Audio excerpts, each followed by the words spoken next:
Listo, ¿se ven las diapositivas? Sí, doctora, no se olvide de grabar, por favor. Sí, sí, a ver, vamos a poner, ¿dónde está?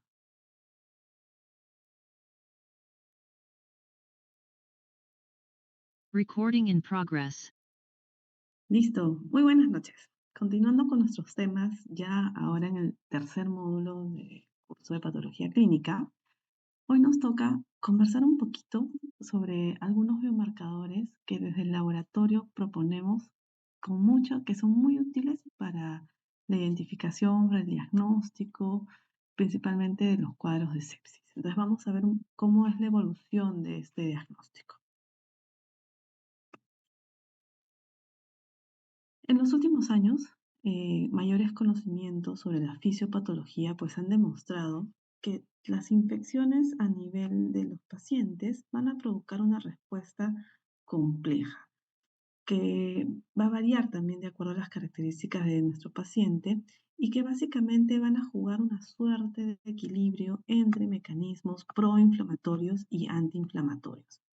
Entonces, si por un lado tenemos los antiinflamatorios, por un lado podemos contribuir a la eliminación de la infección y la recuperación de los tejidos, pero por otro lado podríamos perjudicar con injuria a nivel de órganos e infecciones secundarias. Entonces, nuevamente, la respuesta va a depender del patógeno causal, es decir, qué características tiene este, la carga, la virulencia y de algunas características genéticas o enfermedades coexistentes que podría tener mi paciente. Por el año 91 hubo este primer intento de estandarizar algunos criterios.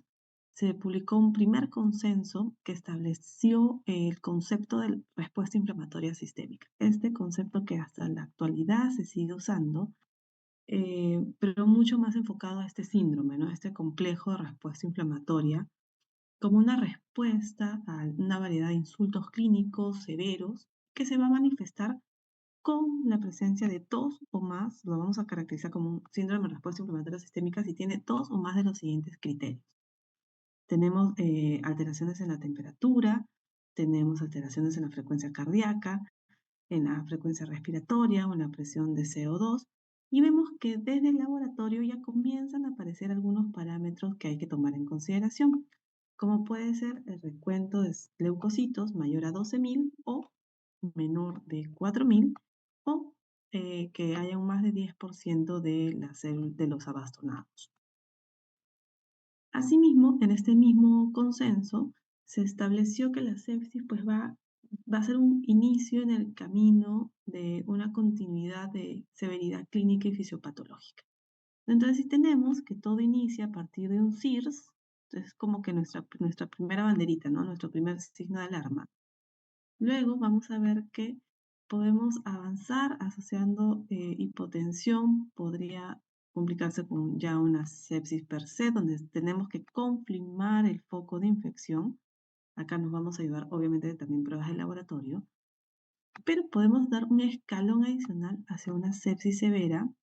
Esto vamos a ver que en los siguientes consensos desaparece este concepto, que es cuando vamos a identificar lesión de un órgano, y ya posteriormente el shock séptico donde se agrega hipotensión.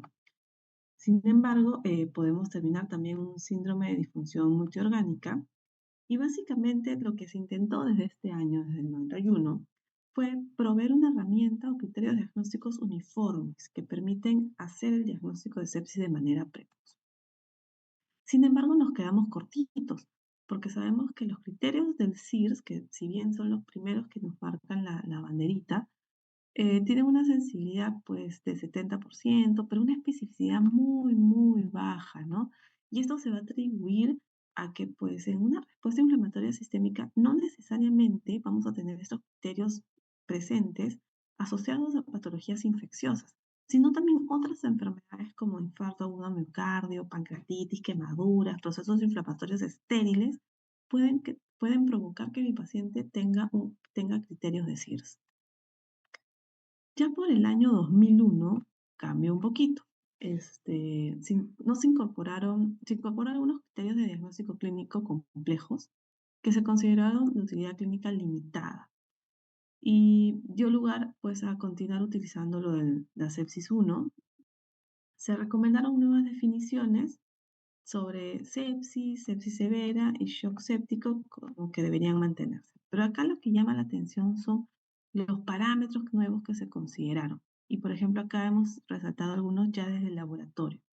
Por ejemplo, que se considera esta alteración metabólica en ausencia de diabetes con cuadros de hiperglicemia. Tenemos también todos los parámetros inflamatorios que desde el laboratorio podemos reportar. Vamos a hablar de la leucocitosis, leucopenia, abastonados o desviación izquierda, la proteína C reactiva con 2 desviaciones por encima de su valor normal, la procalcitonina. Miren, acá ya aparece esta recomendación de la procalcitonina. Tenemos también algunos otros parámetros de disfunción orgánica, como puede ser el incremento de la creatinina, anormalidades en la coagulación, tenemos prolongación del TTP, la trombocitopenia, acuérdense, hemostasia primaria, hiperbilirrubinemia con una bilirrubina total mayor a 4 y también el incremento en el lactato. Entonces comienzan a aparecer más pruebas que deberíamos tomar en consideración como parte de nuestro plan de trabajo. Para el año 2010 hay una nueva suerte de reunión, una alianza global sobre la sepsis, donde se propone una nueva definición. Acá fue como que una lucecita más allá del túnel. Y donde proponen que la sepsis es una afección potencialmente mortal que se causa cuando la respuesta del cuerpo a una infección ataca a sus propios tejidos y órganos. Y aparte también estipulan la definición molecular, donde las moléculas derivadas del huésped y productos extraños van a unirse sobre mecanismos moleculares que van a producir una activación desequilibrada de la inmunidad innata. Entonces, las moléculas extrañas y endógenas van a interactuar con los receptores de reconocimiento de patógenos expresados sobre o en las células del sistema inmune. Y esta activación de receptores culmina con la liberación de mediadores inmunes que producen signos y síntomas de sepsis, o sea, toda una cascada inflamatoria. Y de la mano va justamente poder identificar estos marcadores, ¿no? Aquellos asociados a una excesiva inflamación, donde tenemos que se va a dar esta activación de leucocitos, se van a secretar proteínas, las trampas de neutrófilos vasculares, extracelulares, activación de complemento, glicólisis, y todo también en la contraparte con una alteración en el estado inmunitario. Un aumento de la mielopoiesis, disminuye la linfopoiesis, hay muertes de linfocitos, ojo con las linfopenias, hay una expansión a nivel de las células T, comienza a haber una tolerancia a endotoxinas, nuestras células T comienzan a decaer y comienza a haber una hipofunción a nivel de células mieloides. Tenemos también que se van a agregar alteraciones a nivel microvascular, donde se va a favorecer estos estados de trombosis, alteraciones en las trampas de neutrófilo extracelular, va a disminuir la fibrinolisis, aumenta la permeabilidad, comienza a haber esta fuga, y pues esto va a derivar en lesiones de órganos, donde principalmente vamos a ver afectados desde el sistema nervioso central. Mi paciente puede cursar con delirio, encefalopatías, comienza a haber fallas respiratorias, síndrome de distrés agudo respiratorio, falla renal, shock, cardiomiopatías, enfermedad hepática aguda, puede haber alteración de la coagulación con sangrados, o puede ser ya eh, coagulación, aumento de los factores, aumento de los tiempos de coagulación, o también todo encaminado hacia una coagulación intravascular diseminada. Lo que habíamos mencionado, ¿no? Al momento de identificar los patógenos, que es con lo que vamos a hacer el diagnóstico de sepsis, pues tenemos que considerar la carga, la virulencia, la inmunogenicidad, la microbioma y también la disponibilidad de nutrientes para estos patógenos a nivel del paciente. Y también no debemos olvidar pues que en esta balanza mucho va a importar qué características tiene mi paciente. Es diferente tratar a un paciente inmunocomprometido que a un paciente que está en un tratamiento oncológico. La edad, un paciente recién nacido versus un adulto, eh, si es que tiene enfermedades agregadas. En seminario se veían, por ejemplo, un paciente obeso, diabético y con un cuadro respiratorio evidente, si es que ha habido ya lesión en la integridad de la barrera, el propio medio ambiente y también factores genéticos. Es muy importante que el abordaje desde nuestra historia clínica sea completo. Ya sobre el 2016 se publican definiciones actualizadas sobre sepsis y shock séptico. Vemos que acá ya sepsis grave desapareció. Y acá se define, ya nuevamente tomando lo mencionado por el simposio de Medinov, define la sepsis como esta disfunción orgánica potencialmente mortal causada por una respuesta desregulada del huésped a la infección.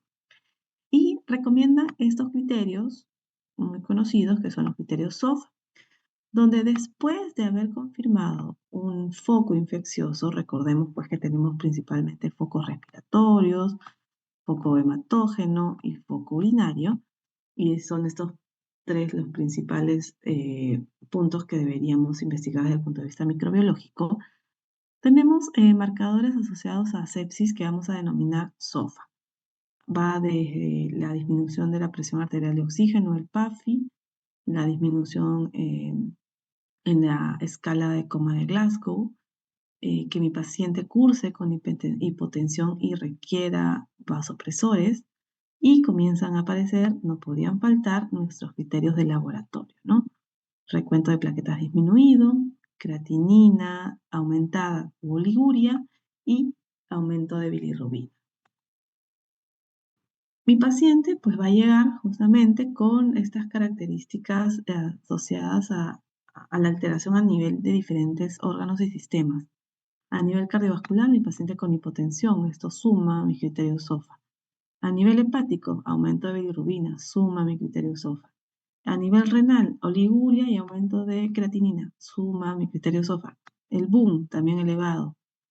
A nivel neurológico, puede llegar con confusión, alteración de estado mental, desorientación. A nivel respiratorio, importante valorar mi PAFI. Y a nivel hematológico, el recuento de plaquetas disminuido. Podemos también evidenciar a través de algunos marcadores hallazgos incipientes de coagulación intravascular diseminada. Asimismo, vamos a tener que se van a establecer estos puntajes que básicamente nos van a ayudar a estimar la mortalidad de mi paciente al momento de ser evaluado con estos parámetros. Como habíamos mencionado, tenemos PAFI, las plaquetas, bilirrubinas, la presión arterial media, la escala de coma de Glasgow, creatinina y gasto urinario. También proponen un test rápido, el Quick SOFA, que habla solamente de 3 parámetros. Incluso existen aplicativos donde uno puede llenar, por ejemplo, el cuestionario muy breve, ¿no? ¿Tu paciente está en UCI? Ya no está en UCI todavía. ¿Tiene alteración del estado mental? Sí. ¿Cuánto está la frecuencia respiratoria? 30. ¿Y cómo está su presión sistólica? 90. Chan, chan, se hace un cálculo y de acuerdo a este score, incluso con el Quick SOFA me puede estimar el riesgo de mal pronóstico, ¿no? Me dice un 23% de riesgo de que tu paciente no vaya tan bien y que deberíamos considerar el cuadro de sepsis como muy probable. Entonces, estos 3 parámetros son frecuencia respiratoria mayor o igual a 22, alteración de conciencia y una presión sistólica menor o igual a 100. Este grupo de trabajo también redefine el shock séptico, que es como una subcategoría de la sepsis en donde tenemos que van a ver esas alteraciones circulatorias y del metabolismo celular son tan graves, tan avanzadas, que van a aumentar considerablemente la mortalidad. ¿Qué criterios tenemos? Pues tenemos la hipotensión, tenemos el requerimiento sostenido de vasopresores. ¿Para qué? Para mantener una presión arterial media por encima de 65 y también encontrar un valor de lactato sérico mayor a 2. Entonces, nuevamente, tenemos que tener el diagnóstico de sepsis, pero si uso vasopresores en mi paciente y encima encuentro un lactato por encima de 2, en ausencia de hipovolemia, estoy hablando de un shock séptico. Un algoritmo diagnóstico. Si mi paciente es en quien sospecho sepsis, puedo hacerle un quick SOFA. Si encuentro evidencia de disfunción orgánica, paso al SOFA. Y cuando hago ya definición de sepsis, tengo que apoyarme en el lactato, en el criterio de vasopresores, y con eso puedo definir el shock séptico. Nuevamente acá los parámetros, las diferencias entre las definiciones de sepsis severa y shock séptico. Recordamos que para la última categoría ya no se consideraba la sepsis severa. Entonces, es importante también reconocer algunos conceptos, que el riesgo de muerte asociado a sepsis se incrementa hasta en 8% si es que me demoro en tratarlo, cada hora que me demore en tratarlo. Y se reporta que el 80% de las muertes asociadas a sepsis pueden haberse prevenido si es que ha sido un diagnóstico mucho más rápido. Entonces, está en nuestra cancha poder evitar estas muertes incrementadas. Obvio que acá tenemos diferentes referencias, ¿no? Porque tratar a un paciente en Estados Unidos va a ser diferente que tratar a un paciente en África, ¿no? Entonces, pero dentro del promedio y en la medida de lo posible, debemos buscar hacer un diagnóstico muy, muy precoz. Eh, para eso tenemos que reconocer algunos conceptos. Por ejemplo, se sabe que la incidencia de sepsis y la mortalidad asociada a esta en pacientes intrahospitalarios, vemos que va a aumentar conforme es la edad de mi paciente, ¿no? Pacientes mayores, mayor proporción de fallecimientos a nivel hospitalario. La sepsis, de acuerdo al grupo etario, también se sabe pues que afecta como que en dos bandos, ¿no? A niños menores de 5 años, donde generalmente vamos a tener sepsis asociadas a patógenos virales. Por eso acá tenemos este pico a nivel de patógenos virales, fúngicos poquito, pero virales y bacterianos a la cabeza. Y luego otro pico también en los pacientes mayores de 60 años, ¿no? Comienza a ver estas dos presentaciones, pero en este caso ya básicamente asociadas a infecciones bacterianas. Y ojo que en países en vía de desarrollo, pues tenemos que considerar otros agentes, ¿no? Que son mucho más prevalentes, como la malaria, el dengue, el HIV y la tuberculosis como un rol relevante. Asociado al sitio de infección, reconocemos pues principalmente que la más común es la infección bacteriana, seguida de infección fúngica o viral. Eh, bueno, casos diferentes fue en el 2020, ¿no? Donde tuvimos sepsis asociadas a cuadros virales, pues, pero fue coyuntural por la pandemia. Y de acuerdo al sitio de infección, vemos cómo de acuerdo a la edad va cambiando este escenario. En primera instancia podríamos tener incluso a nivel focos intestinales, ¿no? Virus intestinales que afectan a la población pediátrica podrían llevarlos a cuadros de hospitalización asociados a posible sepsis, pero ya conforme van aumentando en edad, pues comienzan a repicar las infecciones urinarias, los cuadros respiratorios por neumonías y también algunas lesiones a nivel de piel y tejidos blandos. Importante este dato sobre la identificación del patógeno. Se sabe que en aproximadamente 60-70% de los casos, que no es despreciable, es poquito, pero debería ser el 100%, eh, identificamos el patógeno. Y el porcentaje podría aumentar a medida que las pruebas moleculares se generalizan. Ojo que claro, 60-70 solo con los métodos convencionales, ¿no? Apoyándonos por ahí que en mi dato del examen completo de orina, ya ustedes saben bien cuáles son los parámetros que encuentro alterados en un caso de infección urinaria. Si me apoyo también en mi urocultivo, paciente con sospecha de sepsis, no debo olvidar hacerle su cultivo y nos apoyamos también desde el punto de vista microbiológico con algunos procesos que me permiten una identificación mucho más rápida de algunos agentes, ¿no? Hay algunos agares, pero la microbiología clínica convencional suele ser un poco lenta, ¿no? Si es que la comparamos con métodos moleculares que nos podrían abrir el espectro y nos podrían justamente optimizar en lo que es tiempos de respuesta. Entonces, desde el laboratorio, más allá de lo que es microbiología convencional, que ya sabemos que es muy importante, tenemos también pruebas moleculares, pero también tenemos otros marcadores que vamos a denominar biomarcadores de sepsis. Tenemos que existen y estos van a estar relacionados en base a las diferentes alteraciones fisiopatológicas que se dan. Por ejemplo, si sé que voy a tener de fondo un cuadro inflamatorio, donde las bacterias y las citoquinas están que se encuentran a cada rato, voy a tener diferentes moléculas asociadas a este escenario inflamatorio.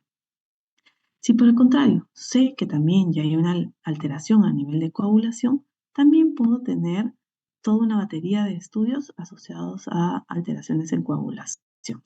Si es que quiero evidenciar esta lesión a nivel de endotelio, también tengo moléculas que me pueden ayudar. Y asociadas a vasodilatación, también existen otras pruebas de laboratorio que me van a ayudar. Si es que estoy sospechando ya de disfunción orgánica, tenemos otra batería de pruebas y sobre todo vamos a tener unas 3 pruebitas que son muy importantes porque son justamente donde se entrelazan, donde se superponen tanto los marcadores que son para diagnóstico como los que son para pronóstico. Acá hay muchos datos, muchas pruebas. La gran mayoría están todavía en fase de investigación, todavía no están en uso de rutina. Pero al menos estas dos de 3, sí las podríamos tener disponibles. Y vamos a revisar sobre algunas más.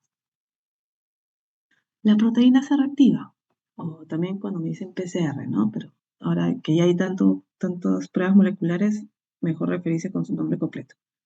La proteína C reactiva.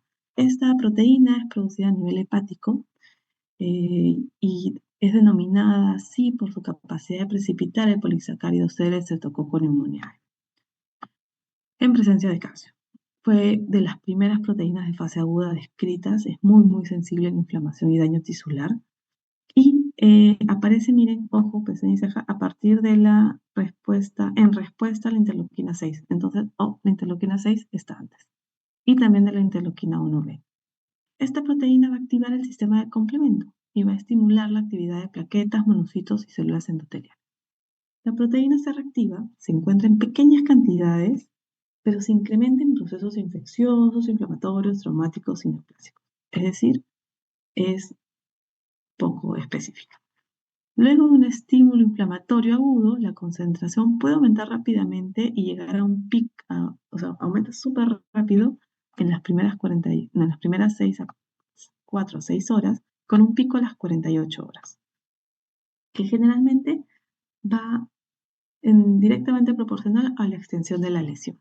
Y una vez que cesa este proceso inflamatorio, los niveles regresan rápidamente a estado basal en aproximadamente unas 18 horas. Y este dato pues, es interesante porque si estamos con un paciente que tiene un proceso inflamatorio crónico, como puede ser una artritis reumatoidea, una tuberculosis, una neoplasia, ya los valores de proteína C reactiva se van a mantener incrementados. Entonces, la proteína C reactiva se ha detectado que sirve como un biomarcador valioso en la identificación rápida de la sepsis. Muy sensible, pero con una especificidad restringida, como ya hemos mencionado. Un estudio del 2022 analizó la efectividad de usar la proteína C reactiva, pero la velocidad estimada de la proteína C reactiva, no se queden solo con la molécula, sino la velocidad, como un nuevo marcador para diferenciar entre infecciones bacterianas y virales. Y se encontró que justamente había diferencia significativa en las infecciones bacterianas en comparación con aquellos procesos virales. Sobre todo donde los valores intermedios de proteína C reactiva, habían valores intermedios en donde el diagnóstico pues no era muy seguro. Esta velocidad estimada de la proteína C reactiva terminó mayor de 4, se encontró como un fuerte indicador de infección bacteriana, lo que podría acelerar el manejo terapéutico adecuado en enfermedades febriles agudas. Interesante, ¿no? No solamente evaluar la molécula, sino la cinética de esta. Luego tenemos la procalcitonina. La procalcitonina se va a producir asociada al estímulo de endotoxinas bacterianas y citoquinas inflamatorias. Aumenta luego de que se eleva el factor de necrosis tumoral, la interleuquina 6, ojo de nuevo, la interleuquina 6 es antes, pero miren, es antes de la elevación de la proteína C reactiva. Ya mentalmente ya las vamos a ir ordenando. La proteína C reactiva aumenta a las 2 a 4 horas y tiene un pico a las 24 horas. Y a diferencia de las citoquinas, esta se eleva selectivamente en procesos inflamatorios de origen bacteriano. En un metaanálisis realizado entre 2011 y 2022, es para evaluar justamente el valor clínico de la procalcitonina, se encontró que estaban significativamente elevados en pacientes con sepsis en comparación con grupos control. Sin embargo, no sé si encontraron las diferencias entre el último consenso de sepsis y el anterior. Casi no se menciona en el último consenso. Apareció por ahí en el 2016, pero sin embargo, clínicamente se sigue utilizando, ¿no? Porque sí se evidencia esta asociación significativa, ¿no? Entonces ya mentalmente habíamos ordenado un poquito, teníamos la interleuquina 6 que es antes, luego tenemos la procalcitonina y después la proteína C reactiva. Incluso de acuerdo con el reactivo clásico, la procalcitonina Brahms nos ayudaba a estimar la severidad de la sepsis, ¿no? Con valores por encima de 2 podríamos decir que era un alto riesgo de sepsis. La interleuquina 6, esta molécula que sabemos que es de las primeras en aparecer, es producida a nivel de muchas células, desde monocitos, fibroblastos, adipocitos, células epiteliales, endoteliales, y las concentraciones séricas pueden ir de 1 a 25 picogramos, pero en sepsis, ¿qué sucede? Se pueden elevar hasta en 1 nanogramo, ¿verdad? Exponencialmente su valor. Los principales estímulos para su síntesis y liberación van a ser las infecciones por ciertos microorganismos, particularmente virus, bacterias, por el lipopolisacárido bacteriano, y la acción de otras citocinas que le van avisando, como es la interleuquina 1 y el factor de necrosis tumoral alfa, así como el factor de crecimiento derivado de plaquetas. La interleuquina 6 es una citocina pluripotencial.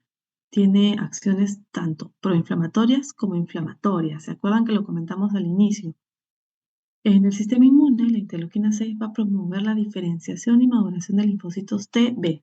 Entonces, se va a estimular la producción de inmunoglobulinas que salen de las células B, inhibiendo la secreción de citocinas proinflamatorias, como el factor necrosis tumoral alfa y interleuquina 1. En ese sentido, aquí estamos dentro de las acciones antiinflamatorias. Asimismo, con el aumento del cortisol, se controla la respuesta inflamatoria. Pero también es una estimuladora de la producción de la mayoría de proteínas de fase aguda. Ya hemos escuchado, activa la proteína C reactiva, activa a la procalcitonina, ceruloplasmina, troglobina, ferritina, factores de coagulación, sistema fibrinolítico, sistema de complemento. Es un regulador importante de la termogénesis corporal y su papel como pirógeno está ampliamente demostrado, pues es el que le causa la fiebre a nuestros pacientes. La interleuquina 6 también juega un papel importante en la patogénesis de las anemias de enfermedades crónicas. ¿Por qué? Porque induce la producción hepática de psidina, que ya sabemos que inhibe la absorción intestinal de hierro. Nuevamente, recordamos esta interleuquina 6 que tiene este pico de presentación a las 2 horas. Era de las primeras en aparecer. Luego después vamos a tener nuestra procalcitonina acá en rojo. Y un poquito más tarde la proteína C reactiva. Ah, pero hay otras moléculas. Sí, por ejemplo, acá aparece otra molécula. ¿Dónde está mi extremo? No, la moví. ¿Dónde está? Acá está. Mi receptor desencadenante soluble expresado en células mieloides. A ver, vamos a ir en orden mejor para... Tenemos el lactato. El lactato es un metabolito de la glucosa producida por los tejidos corporales en condiciones donde el suministro de oxígeno ha disminuido. En la sepsis, ya sabemos, hay varios cambios microvasculares y hemodinámicos que van a afectar la adecuada perfusión y por ende la oxigenación tisular. Entonces, esta deficiencia progresiva de sustrato energético contribuye a alterar la función de algunos órganos. Y a mayor número de órganos en disfunción, peor es el pronóstico de mi paciente, ¿no? Entonces, la concentración de lactato en sangre suele mantenerse estable a nivel de 1 milimolitro en pacientes sin sepsis, pero valores por encima de 2 milimolitros, miren que este rango es muy estrecho, ya me está condicionando y me hace diagnóstico de shock séptico. Para el manejo de sepsis, entonces, no solamente tenemos que ver dos escenarios, desde la estabilización hemodinámica, donde mi dato importante va a ser el valor del lactato, porque de acuerdo a este voy a poder aplicar otra terapéutica, o en el escenario de la detección de infección, voy a utilizar la procalcitonina como un marcador muy, muy importante que me va a orientar pues a ver si estoy frente a un lado bacteriano o viral. Entonces, parte de las recomendaciones es que no se utilice un marcador solito, sino utilicemos en conjunto biomarcadores diagnósticos y de gravedad. Y una combinación ampliamente utilizada es procalcitonina y lactato, donde mejoramos la especificidad y el rendimiento pronóstico. Y acá es este fenómeno denominado sinergia de los biomarcadores. Y esto ocurre especialmente en aquellos pacientes en que las manifestaciones clínicas no son tan sugerentes, son menos expresivas y generalmente tienen mayor vulnerabilidad, como pueden ser pacientes ancianos, inmunodeprimidos, enfermos renales, diabetes. La presepsina es una molécula también muy interesante, es la forma soluble de la proteína CD14 a nivel de membrana de monocitos y macrófagos. Vamos a liberarla una vez que se une el complejo lipopolisacárido y se activa el TLR4 y es una señal de la cascada inflamatoria después de unirse a microorganismos. En presencia de infección sistémica, las concentraciones de presepsina aumentan y provoca esta cascada de activación de monocitos y macrófagos. La monitorización de los niveles de presepsina puede ayudar a evaluar la gravedad y la progresión de la sepsis, orientando las decisiones terapéuticas y prediciendo la evolución del paciente. Sin embargo, actualmente no hay pautas o recomendaciones establecidas para cuál es el valor de presepsina que yo voy a tomar en consideración para ya dar como indicación que mi paciente esté en sepsis, ¿no? Entonces, por lo que todavía es un marcador que está en investigación. La proadrenomedulina, sabemos que tiene esta concentración que aumenta en situaciones de estrés celular y es reconocido como un biomarcador de sepsis, pero también de otras enfermedades, como las que son enfermedades cardiovasculares. Ha demostrado ser superior a la procalcitonina sobre la capacidad predictiva de mortalidad, tanto a corto como a mediano plazo. Y un aspecto importante de esta proadrenomedulina es que sus niveles aumentan con la edad, entonces al momento de interpretarla con bastante cautela, ya que deberíamos corregir los valores en mayores de 70 años. Habíamos hablado del STREM1, esta forma soluble del receptor de la familia del TREM, expresados en células mieloides como monocitos, macrófagos y neutrófilos. Entonces, ¿qué es lo que se sabe? Que en una infección, que generalmente es bacteriana y fúngica, se activa este TREM en la membrana celular y desencadena una respuesta inflamatoria potente. Es como que el botón rojo. Y al activarse se libera la forma soluble. Y esta forma soluble tiene la característica que la puedo medir en diferentes fluidos corporales. Entonces, esa es una ventaja significativa en comparación con otros marcadores, ¿no? Porque puedo encontrarla, medirla en suero, plasma, orina, esputo, líquidos, etc. Sin embargo, todavía no tenemos estandarización de los valores de corte. Acá les dejo una lista de los principales biomarcadores.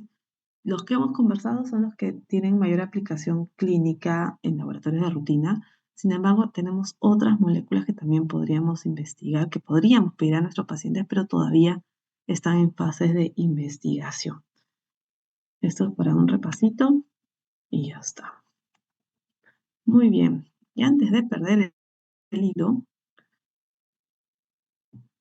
vamos a continuar con otro tema también muy, muy interesante y que va en relación a los marcadores tumorales.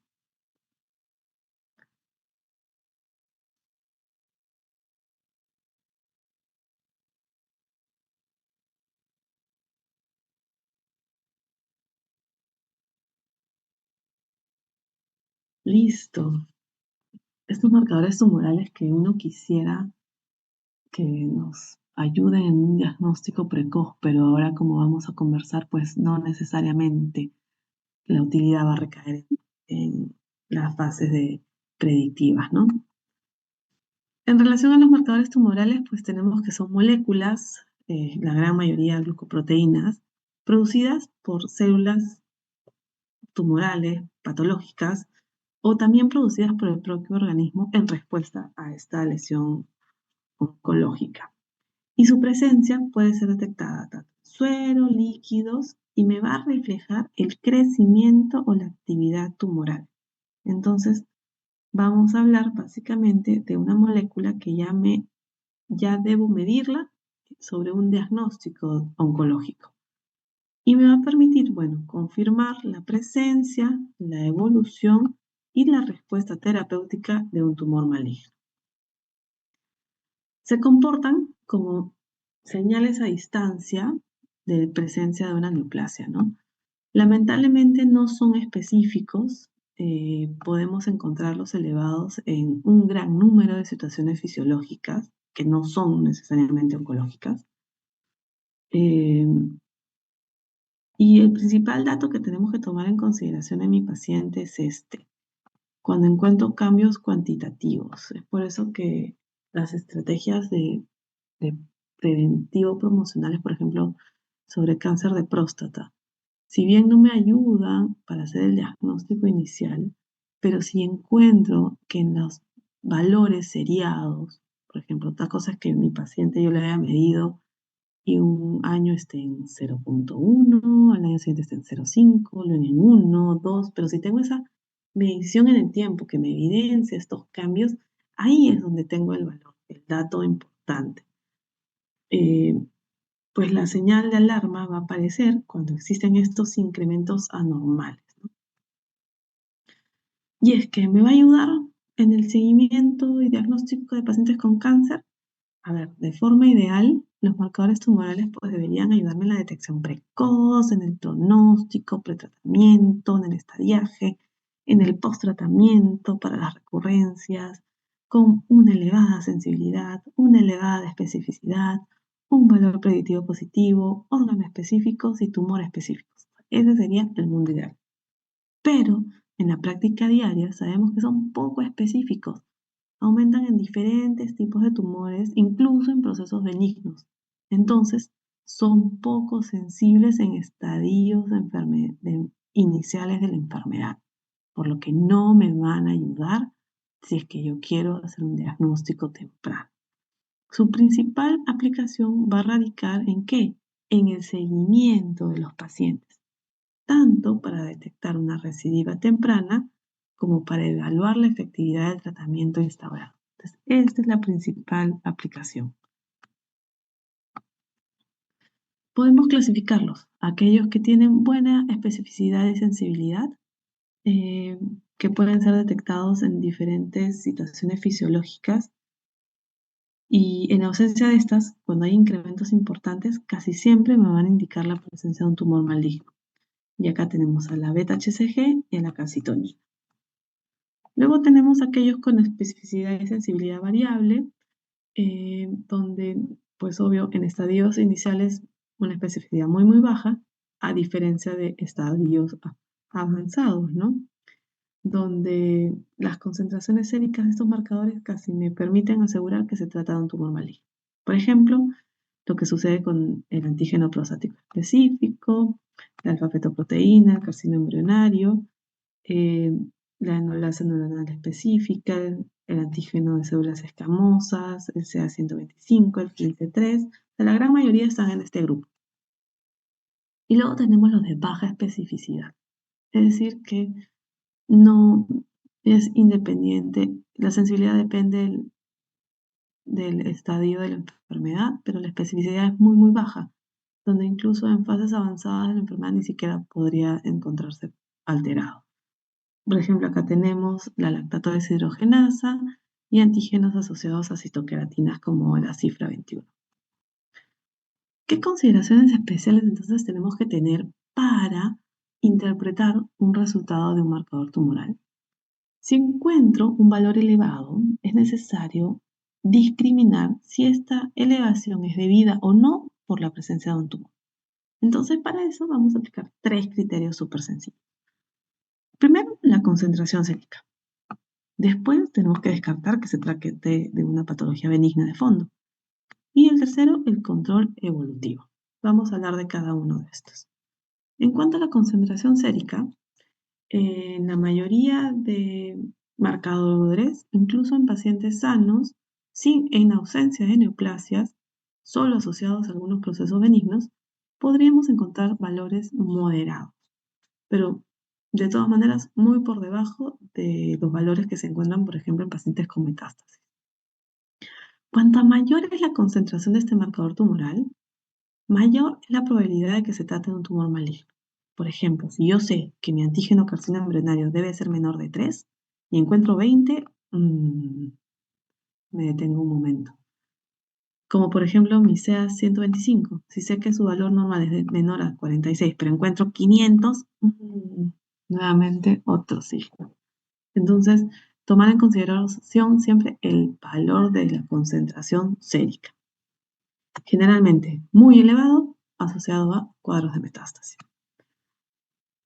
Descartar la patología benigna. Habíamos dicho que hay algunos cuadros no oncológicos que podrían elevar algunos marcadores tumorales, como cuáles. A la cabeza tenemos las hepatopatías crónicas y la insuficiencia renal.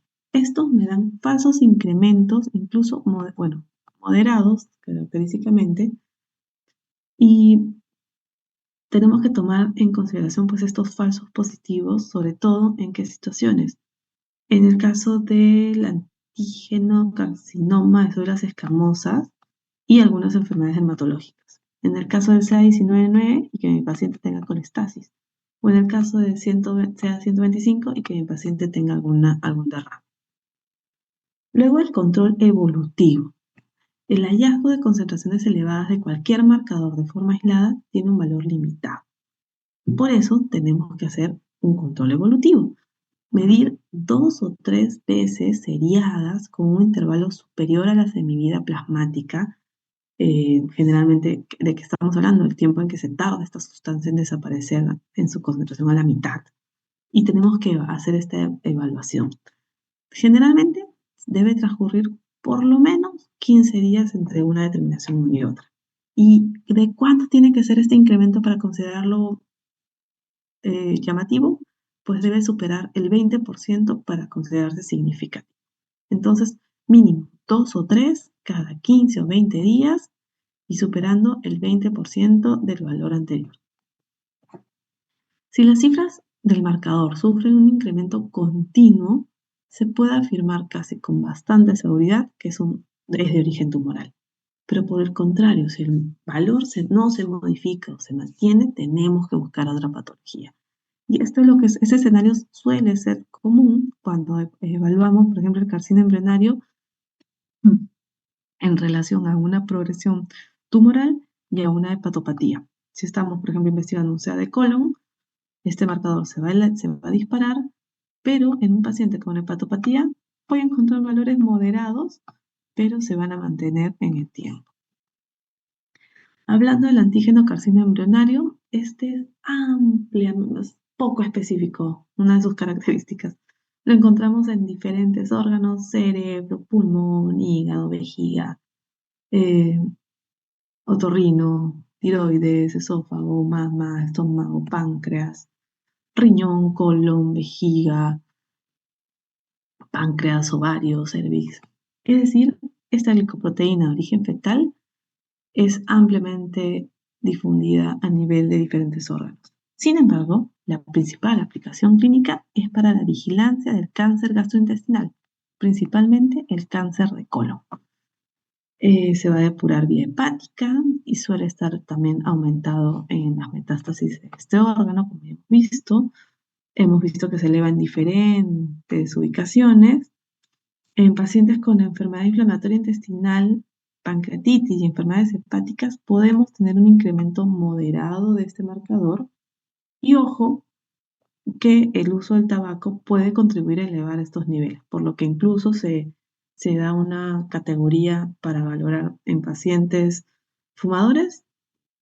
No deberíamos considerarlo elevado si es que está por debajo de 5 y en no fumadores por debajo de 3.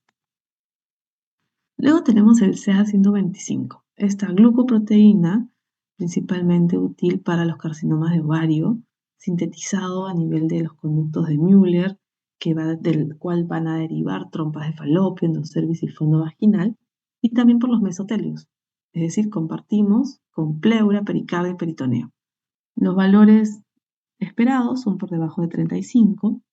Podemos encontrarlo entonces elevado en patologías benignas que tienen que ver con los órganos que hemos mencionado, ¿no? Y también, por ejemplo, con insuficiencia renal, hepatopatías y causas ginecológicas. Sin embargo, la elevación es moderada. En el caso de neoplasia ovárica y ascitis, vemos que los valores son muy, muy altos, por encima de 900 incluso, que me dan un 90% de especificidad. Y las variaciones de este marcador pues nos van a ayudar como información en cuanto a la respuesta al tratamiento quirúrgico, la quimioterapia y las recidivas. En el caso del antígeno prostático específico, esta molécula producida por las células epiteliales prostáticas y secretadas al líquido seminal, porque tiene esta acción fluidificante, pues es órgano específico bastante asociado pues a patología prostática con un límite de referencia en 4. Y el dato que tenemos que considerar acá es la velocidad de incremento. Si encontramos valores que se incrementan en 0.75 al año, esto claramente lo tenemos que definir como patológico. Sin embargo, la hipertrofia prostática benigna y la prostatitis me elevan el antígeno prostático específico. Asimismo, también la edad y su aumento me va a indicar pues extensión tumoral. Así que para la interpretación es importante tener el dato de la edad del paciente. El PSA circula unido a proteínas inhibidoras de las proteasas y una pequeña fracción va libre. El PSA libre es menor en los pacientes con carcinoma de próstata. Entonces existe esta relación PSA libre y PSA total por debajo de 15%, es altamente sospechoso de neoplasia. El incremento de antígeno prostático específico no es evidencia definitiva de neoplasia, por lo tanto tenemos que siempre ayudarnos con otras pruebas, ¿no? Como la biopsia prostática. Es por eso que nos van a ayudar también estos niveles de antígeno prostático a supervisar la eficacia del tratamiento, ver recaídas y tras su normalización con el tratamiento que nos puede, si es que se normalizó y luego comienza a incrementarse después del tratamiento, nos implica pues una recurrencia o propagación. Luego tenemos el CA15-3, una glucoproteína principalmente asociada al control del tratamiento del cáncer de mama, ¿no? Sobre todo en las formas avanzadas, buscando evidenciar metástasis. También puede estar elevada en cáncer de ovario, pulmón, próstata, pero en el caso de enfermedades benignas de mama, ovario, hepatitis, embarazo y lactancia. No se eleva en los estadios iniciales de la enfermedad, por lo que no se recomienda su uso para despistaje, diagnóstico ni estadiaje en el cáncer de mama. Así que olvídense de pedir eso. El CA19-9 es sintetizada por varios tejidos, pero principalmente nos vamos a enfocar en neoplasias gastrointestinales y a elección en el caso de un carcinoma pancreático. Sin embargo, otros tumores y algunos procesos benignos también pueden elevarlo de manera moderada, como en hepatitis, cirrosis, pancreatitis, en insuficiencia renal que ya hemos mencionado. Sin embargo, valores por encima de 1000, sabiendo que su valor de referencia es menor de 37, tiene un buen valor predictivo positivo. La alfa-fetoproteína es una glucoproteína oncofetal similar a la albúmina. Se sintetiza por el saco vitelino, luego por el hígado fetal y el líquido amniótico. Es la principal proteína a nivel de suero fetal. Sin embargo, después del parto desciende rápidamente. Durante el embarazo, este marcador pues, nos puede ayudar a estimar el riesgo de trisomía 21 cuando encuentro valores muy superiores. También elevada en tumores germinales no seminomas. Y la alfa-fetoproteína muestra valores muy elevados en casi el 60% del carcinoma hepatocelular. Ojo con los falsos positivos asociados a hepatopatías benignas. En el caso de la gonadotrofina coriónica humana, esta lipoproteína se produce por el sincito trofoblasto de la placenta, ¿no? A partir del 8º día de fecundación, con un pico máximo en la semana 10 a 12. La especificidad es muy elevada, pero existen falsos positivos cuando generalmente coexisten patologías a nivel intestinal, úlceras, enfermedad intestinal inflamatoria, embarazos patológicos, obviamente, y algunos metabolitos como consumo de marihuana o las hepatopatías. La beta-HCG se va a encontrar elevada en la enfermedad trofoblástica, en el coriocarcinoma, en el 100% de los casos. Es patognomónica. Y en el resto de tumores germinales podemos encontrarlo presente. Acá les pongo, por ejemplo, el dato del marcador y qué situaciones pueden condicionar un falso positivo. En el alfa-feto, por ejemplo, las enfermedades hepatobiliares, ojo que sabemos que el alfa-feto va a estar asociado al carcinoma hepatocelular, pero enfermedades hepatobiliares generalmente pueden elevarlo. El embarazo, pacientes neonatos podrían considerarse para valores falsos positivos. ¿Qué es lo que se busca? ¿Qué es lo que queremos? Pues tener cada vez marcadores más específicos. Y acá ya vamos a tener que dejar un poquito de lado el laboratorio convencional y tenemos que comenzar a buscar horizontes desde la expresión génica para ayudarnos de una manera temprana a determinar pronósticos de nuestro paciente y reacciones a la terapia. Uno de los primeros estudios asociados a esta expresión génica es, por ejemplo, uno que se realizó con pacientes recién diagnosticadas de cáncer de mama, de tipo receptor hormonal y que tenían ganglios linfáticos negativos. Y el ER2 también estaba negativo. Se habían sometido a cirugía y los que tenían puntuación más baja en esta prueba de 21 genes, con índices de recurrencia muy bajos, cuando recibieron terapia hormonal sola, y por lo tanto podrían haberse ahorrado la quimioterapia. Entonces vemos cómo incluso podemos modificar la calidad de vida de nuestro paciente con un diagnóstico muy frecuente, donde sabemos pues los efectos adversos de una quimioterapia versus la calidad de vida que podría tener mi paciente si solo pasa por hormonoterapia. Entonces, recomendaciones finales, la utilidad de los marcadores, por ejemplo, de la alfa-fetoproteína en grupos de alto riesgo y siempre va de la mano con una ecografía abdominal. En el caso del CA-125, si mi paciente es de alto riesgo y con una ecografía pélvica. En el caso del PSA, aquellos pacientes que han factor de riesgo con 2 o más familiares afectados, que son de raza negra, o con determinaciones previas dudosas, ¿no? Recordar que a partir de los 50 años deberíamos realizar estas valoraciones anuales. La alfa-fetoproteína, valores por encima de 500, es casi de ayuda diagnóstica porque si le asociamos una masa hepática en ecografía, pues casi que estamos haciendo diagnóstico de hepatocarcinoma. Como preoperatorio, pues ningún marcador tumoral debería influir en el manejo quirúrgico. Y como postoperatorio, esta es una de las funciones importantes de los marcadores tumorales, Porque, por ejemplo, en el cáncer de ovario, yo le voy a pedir TUSEA 125 y me puede dar información importante sobre la enfermedad residual y si es necesario terapias o coadyuvantes. Acá les pongo otra tablita que más bien es al revés. Dependiendo de la patología, ¿qué panel de marcadores tumorales podemos utilizar? Porque recordemos que son poco específicos, pero si utilizamos más de uno, podríamos obtener esta sinergia de pruebas y las combinaciones son bastante interesantes. Listo.